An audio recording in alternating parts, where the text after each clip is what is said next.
How in the world would you get a platform, a program like that through a Congress that seems to be weaned on free trade? It's funny how I started with the money, didn't I? First thing you heard about me in this race was a $100 limit. I bet everybody in the newsroom laughed. Ah, Roemer, he's not serious. Yes, I am. You give me 1 million families at $100, I'll have more money than McCain and Romney had in the primaries 4 years ago. Watch me. I'm not opposed to money in politics. If I get it, I'll spend it on your station and on others.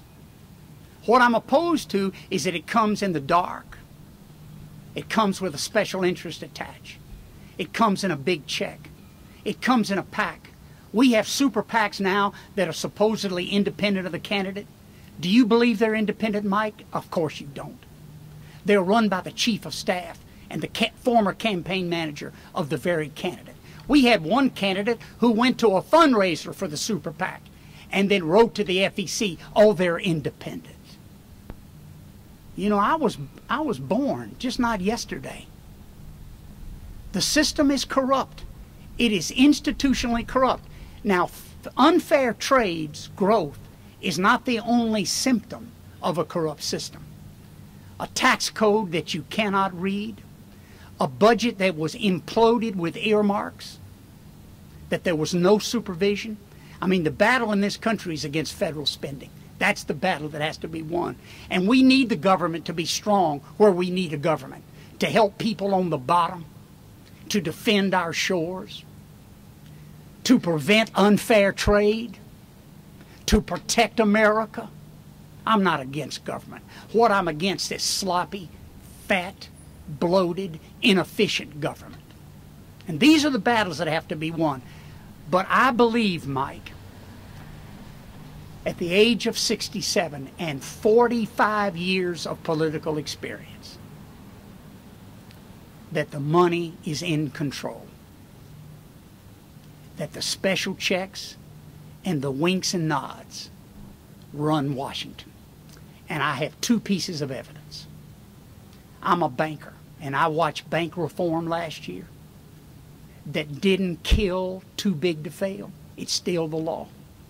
I watched bank reform that didn't reinstitute Glass-Steagall, and it should be done. It's still dead. I watched bank reform that didn't require the mega banks to increase their capital as their size went up. It's not in the law. And I know 2 weeks after the bill passed where the President of the United States was. He's a lawyer, he's not a banker. So I don't hold him to banking standards. But I know where he was 2 weeks after the bill passed. He was on Wall Street at a fundraiser hosted by Goldman Sachs, who I considered a firm that lied and stole and cheated, and not one person went to jail except the poor homeowners underwater from their bad mortgages. He went to Wall Street and accepted tickets to his fundraiser at $35,000 a ticket.